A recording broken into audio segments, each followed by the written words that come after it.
in a warehouse. Except it's not true. It now appears there actually was meaningful voter fraud in Fulton County, Georgia last November. That is not a conspiracy theory. It's true. From the beginning, this show has tried to be fact-based when we talk about the 2020 election results. So here's what we know tonight, factually. At least 36 batches of mail-in ballots from the November election were double counted in Fulton County. That's a total of more than 4,000 votes.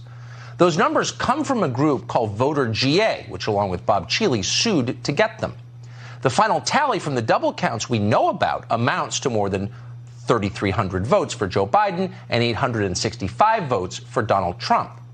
Now, before you dismiss Bob Cheeley and Voter GA as dishonest partisan actors, keep in mind that the strongly left-of-center Atlanta Journal-Constitution appears to agree with this, at least in outline. The newspaper reviewed the available digital ballot images independently and concluded that hundreds of ballots were improperly duplicated. What does that look like exactly?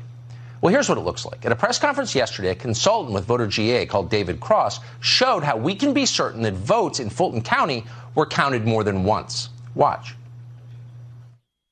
What I'm going to show you here is two ballots side by side.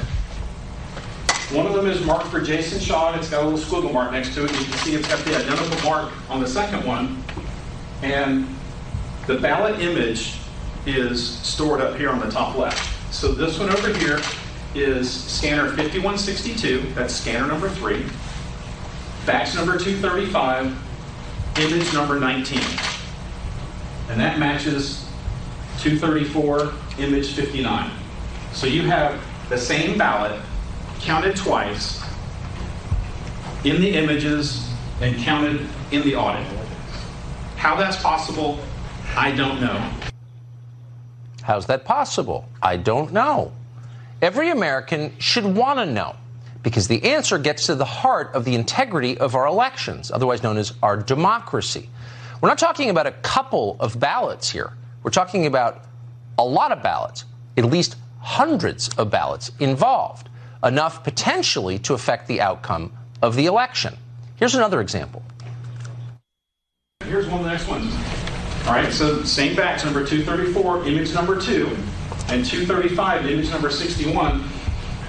Republican, Republican, Republican, Republican, all the way down to the point where this little spot up in Fannie Willis matches this one over here. There's no question that that ballot was counted twice.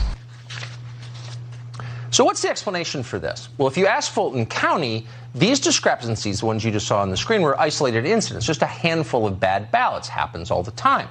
The county claims that any errors were caught in previous recounts. The problem is that neither one of those claims is true. Surveillance footage obtained by Voter GA appears to show large numbers of ballots being scanned multiple times. Pay attention in the tape we're showing you to the woman wearing yellow at the desk. According to Voter GA, she slides ballots into a scanning machine, removes the ballots, and then reinserts the same ballots. This happens multiple times. The question is, how many times were those ballots counted? Was each vote counted more than once? Fulton County won't answer that question. Now, one way to know the answer would be to check what are called audit tally sheets. Tellingly, for months after the presidential election, Fulton County failed to provide more than 100,000 of those tally sheets, including 50,000 of them for mail-in ballots.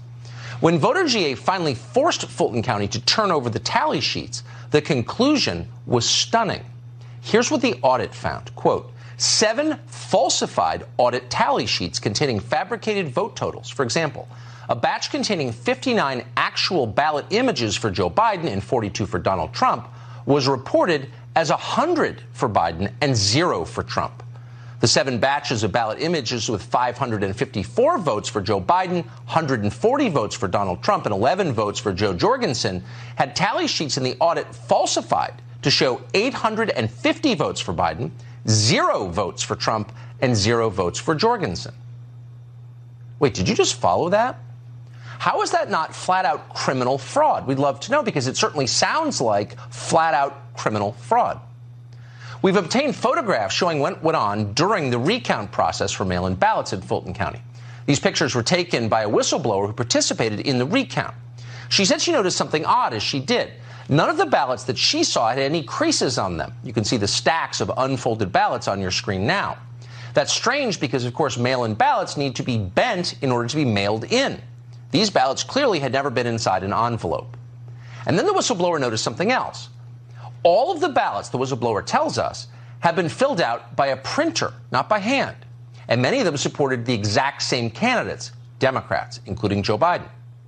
VoterGA detected a series of other apparent irregularities in the recount. The group's audit found, for example, that, quote, over 200 Fulton County mail-in ballot images contained votes that were not included in the hand count audit results for the November election.